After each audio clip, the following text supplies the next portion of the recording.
Bonjour, je veux aujourd'hui vous parler du nouveau film d'espionnage actuellement dans nos chères salles de cinéma, Argyle, ou en prononciation française complètement vaseuse, Argyle, réalisé par Matthew Vaughn qui nous avait concocté en 2011 déjà « Ça ne nous rajeunit pas, Marty !» le film X-Men le commencement que j'avais particulièrement apprécié.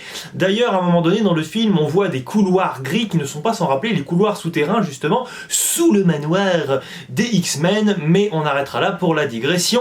Le réalisateur depuis les X-Men a sorti une trilogie The Kingsman, je n'en ai vu aucun, il y a des références à The Kingsman dans ce métrage, mais je n'ai rien compris. S'il y a des choses à comprendre à ce sujet, n'hésitez pas à me le dire en commentaire. Bien évidemment, je n'ai pas capté l'idée, mais c'est pas bien grave, c'est un détail. L'important, si je dois résumer l'histoire, c'est que nous avons Bryce Dallas Howard, qui interprète ici une écrivaine qui nous narre à chaque fois, dans différents tomes, les aventures de son espion. L'espion donc Argyle, interprété par Henry Cavill, ou tout du moins personnage qui tente d'être interprété par Henry Cavill, parce qu'on va revenir là-dessus, Henry Cavill, j'ai vraiment du mal là de plus en plus, oulalalala mon dieu. Bon, en tout cas, elle a beaucoup de succès, mais que se passe-t-il? On comprend à un moment donné qu'elle est poursuivie par de véritables espions, des gentils, des méchants, on ne sait plus, mais en tout cas, à un moment donné, oui, par les agents du mal. Pourquoi? Parce qu'elle arrive, visiblement, et c'est assez mystique, à prédire l'avenir, elle arrive à prédire des événements qui vont arriver, et donc forcément, ses récits sont extrêmement précieux, sa personne également, donc on va essayer de la capturer, elle qui vit complètement recluse dans son coin, uniquement avec son compère, le petit chat. Elle a aussi d'ailleurs des parents qui sont des personnages qui m'ont d'ailleurs plutôt intéressé. La maman principalement, c'est plutôt galvanisant d'emblée peut-être de parler de ce film, même si je dois bien reconnaître que j'ai eu extrêmement peur au tout début du métrage, que j'ai trouvé absolument horrible et hideux d'un point de vue de la mise en scène, d'un point de vue de la première course-poursuite, où j'ai vraiment senti le malaise.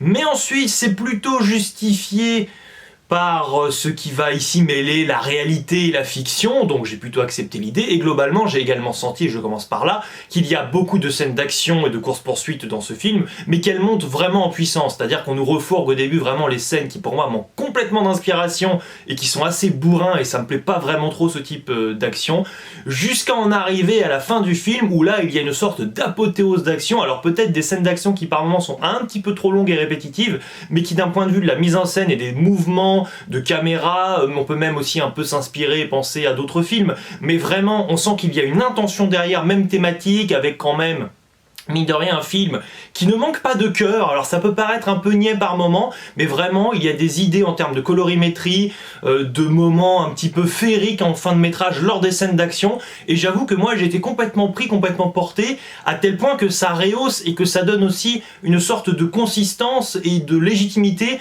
à certains plans rapprochés des fois entre personnages lors de moments de danse ou d'action, au début du film notamment et même en milieu de métrage, qui nous paraissent mais complètement stupides. Donc j'avoue qu'en termes de progression, le film pour moi c'est vraiment son point fort, surtout que notre cher ici Howard Dallas, j'inverse complètement son nom mais l'actrice quoi, qui joue dans les Jurassic World, qui a aussi joué Gwen Stacy dans Spider-Man 3, qui au passage d'ailleurs de ce fait dans les blockbusters n'a jamais vraiment été très bien servi, et bien ici la preuve que quand on lui sert un rôle qui est quand même assez intéressant, et bien elle arrive à s'en sortir. C'est pas la meilleure actrice du monde mais vraiment elle fait le café. Donc vraiment, Dallas Howard, une agréable surprise. Et ensuite, elle est quand même ici en duo avec Sam Rockwell, qui est un acteur que je trouve vraiment ici très bien utilisé, pour la simple et bonne raison qu'il y a une sorte d'évolution physique du personnage qui va de pair avec leur rapprochement de situation véritablement la relationnelle.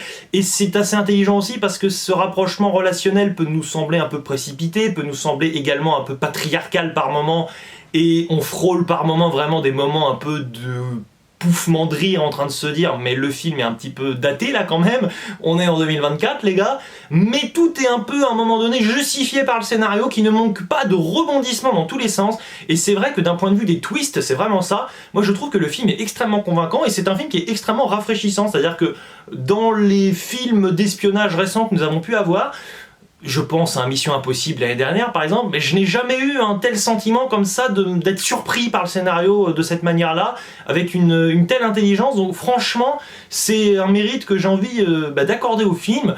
Le point qui fâche, c'est que pour moi, vraiment, Henry Cavill, heureusement beaucoup moins présent dans le film que je ne pouvais le penser, je trouve qu'il joue extrêmement mal, mais c'est vraiment problématique, c'est-à-dire que pour moi, c'est un acteur qui peut parfois à peu près s'en sortir quand on ne lui demande rien d'extraordinaire.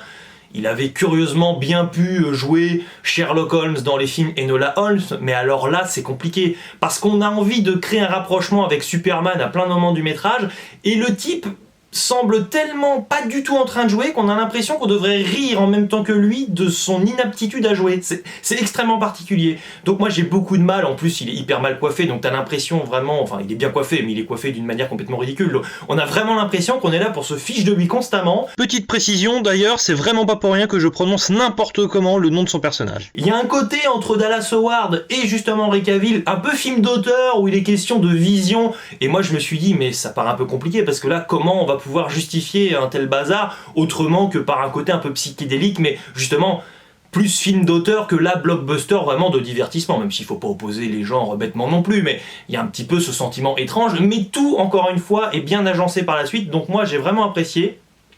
Par ailleurs, nous avons le père de Malcolm qui vient ici jouer. Forcément, je vais vérifier son nom parce qu'à chaque fois je me trompe. Bryan Cranston, vraiment un acteur formidable qui me rappelle déjà beaucoup Jim Carrey dans la série Malcolm. Alors bon, apparemment il a joué dans des rôles beaucoup plus sérieux avec Breaking Bad que je n'ai toujours pas rattrapé par ailleurs. Mais c'est un plaisir déjà de le retrouver au cinéma parce que mine de rien c'est un acteur que l'on retrouve peu au cinéma.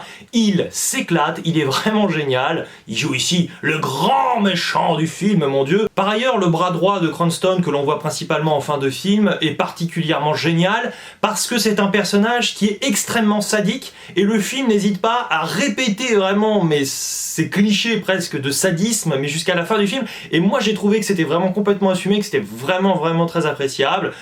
Du côté maintenant des bémols que j'ai avec le film, je dois bien avouer que même si j'aime beaucoup Samuel L. Jackson, bon, honnêtement, son personnage, je trouve que c'est pas vraiment très incroyable du tout ce qu'ils en ont fait. C'est assez réducteur, c'est pas très crédible non plus, honnêtement. Et après, il y a aussi des personnages qui ont tendance des fois à expliquer le scénario, parce que le scénario peut pas vraiment s'y prendre autrement pour être clair auprès du spectateur. Et là, j'avoue que j'étais un peu moins saisi agréablement. Par ailleurs, le scénario est assez complexe, hein, il faut s'accrocher, il y a donc des retournements de situation. À la fin, le tout dernier retournement de situation, on pourrait prendre ça comme une blague, mais visiblement c'est une amorce pour la suite, visiblement, avec une scène post-générique, et alors là vraiment j'ai été complètement perdu.